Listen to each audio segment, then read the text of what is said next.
karena sesungguhnya yang telah menghancurkan orang-orang sebelum kalian, termasuk Yahudi dan Nasrani, adalah karena mereka bersikap berlebih-lebihan dalam agama ini. Ini adalah jerat pertama dari setan. Mereka akan senantiasa mendorong orang-orang yang taat untuk berlebih-lebihan dalam ketaatannya, keluar dari perintah Allah, keluar dari contoh Rasulullah. Kita mungkin akan merasa pada ketaatan, tapi sesungguhnya kita sudah berhasil disesatkan oleh iblis dan bala tentaranya. Lalu kemudian yang kedua, jerat mereka kepada orang-orang yang melaksanakan kemaksiatan. Mereka akan semakin mendorong orang tersebut untuk terus berbuat kemaksiatan. Bahkan Allah menggambarkan ketika orang-orang kafir didatangi oleh setan, maka setan itu akan mendorong orang-orang kafir itu untuk terus bersungguh-sungguh dalam kekafirannya. Allah berfirman, alam tara inna arsalna syayatin 'alal kafirina ta'uzuhum azza. Bukankah aku sudah mengutus setan-setan itu untuk mendatangi orang-orang kafir agar kemudian mereka bersungguh-sungguh di dalam kekafirannya. Maka jangan heran kalau kemudian banyak orang-orang yang mereka melakukan kemaksiatan dan terus berkubang dalam kemaksiatannya, karena memang iblis tidak pernah akan berhenti menggoda orang yang bermaksiat.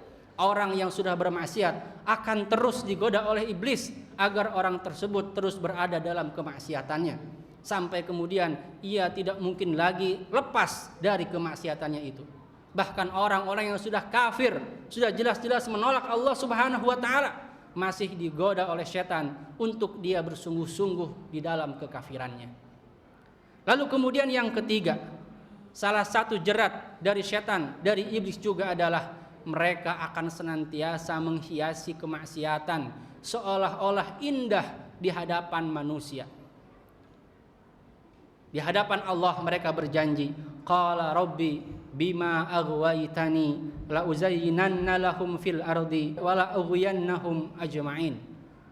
Wahai Tuhanku, kata iblis, karena engkau sudah menyesatkanku, maka aku akan membuat kemaksiatan itu seolah-olah sebuah perhiasan yang indah di muka bumi ini, sehingga kemudian mereka semua akan berhasil aku sesatkan. Maka salah satu jerat iblis dalam kehidupan ini adalah mereka senantiasa mempercantik kemaksiatan, seolah-olah mempermudah jalan untuk melaksanakan kemaksiatan. Mereka akan mengatakan yang halal itu sulit, yang haram itu mudah. Mereka akan membisik-bisikan kepada kita bahwa kemaksiatan itu kecil, nanti kita akan bisa bertaubat kepada Allah. Dan mereka akan membisik-bisikan banyak sekali kalimat-kalimat indah untuk mempercantik, untuk menghias-hiasi kemaksiatan tersebut. Bahkan sekarang ini di tengah-tengah masyarakat kita sudah banyak beredar istilah-istilah cantik, istilah-istilah indah untuk menyebut kemaksiatan. Kita saksikan misalnya para wanita yang senantiasa melacurkan diri sudah disebut sebagai PSK. Tidak lagi menggunakan kalimat yang menjijikan, tapi sudah diperindah oleh bisikan-bisikan iblis. Demikian juga kemaksiatan lainnya, banyak diperhalus katanya, banyak diperindah, sehingga manusia perlahan tapi pasti kemudian tidak lagi menganggap itu sebagai satu kemaksiatan. Ini sesungguhnya merupakan satu jerat iblis, yakni mereka senantiasa berusaha mempercantik kemaksiatan agar banyak manusia yang berbondong-bondong untuk melaksanakan kemaksiatan tersebut. Para jamaah yang dirahmati Allah Subhanahu wa taala. Kemudian yang keempat, jerat iblis, setan yang senantiasa menggoda kita manusia juga adalah mereka senantiasa mendatangi kita dalam kondisi yang baik. Mereka pura-pura menjadi penasihat untuk kita semua. Allah Subhanahu wa taala menggambarkan ketika dahulu iblis mendatangi kedua orang tua kita, Adam dan Hawa di surga. Mereka mengatakan, wa qasamahuma inni lakuma laminan nasihin.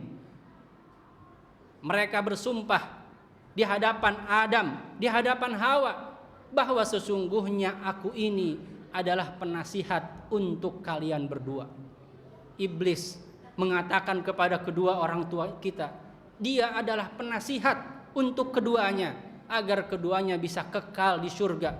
Padahal sesungguhnya mereka sedang merayu kedua orang tua kita agar kedua orang tua kita dihukum oleh Allah Subhanahu wa taala, dikeluarkan dari surganya Allah Subhanahu wa taala. Maka jangan pernah menggambarkan iblis dan setan ini sebagai sesuatu yang mengerikan, sesuatu yang menakutkan, sebab justru dalam Al-Qur'an digambarkan iblis ini, setan ini senantiasa datang kepada kita dalam kondisi yang justru baik, bagus, bijaksana, penuh dengan nasihat dan lain sebagainya. Padahal sesungguhnya itu hanyalah balutan-balutan kalimat dari iblis dan bala tentaranya untuk menyesatkan kita dari jalan Allah Subhanahu wa taala. Lalu kemudian yang kelima, jerat iblis juga biasanya dilakukan dengan cara meniup-niupkan keraguan kepada kita. Ketika kita misalnya akan melaksanakan satu ketaatan, maka kemudian iblis membisik-bisikan keraguan dalam hati kita dengan tujuan agar kita tidak jadi melaksanakan ketaatan tersebut. Dalam Al-Quran Allah Subhanahu wa ta'ala dalam satu hadisnya Rasulullah SAW menjelaskan bahwa setan itu akan datang ke dalam hati seseorang, lalu kemudian ia akan membisik-bisikan tentang penciptaan alam raya ini. Mula-mula kemudian setan akan bertanya kepada orang tersebut, siapa yang akan menciptakan gunung, siapa yang menciptakan lautan, siapa yang menciptakan pepohonan, siapa yang menciptakan hewan-hewan, siapa yang menciptakan manusia. Sampai kemudian kata Rasulullah, setan sampai pada pertanyaan, siapa yang menciptakan Tuhanmu? Maka keraguan-keraguan semacam inilah yang hari ini banyak beredar di tengah-tengah masyarakat kita.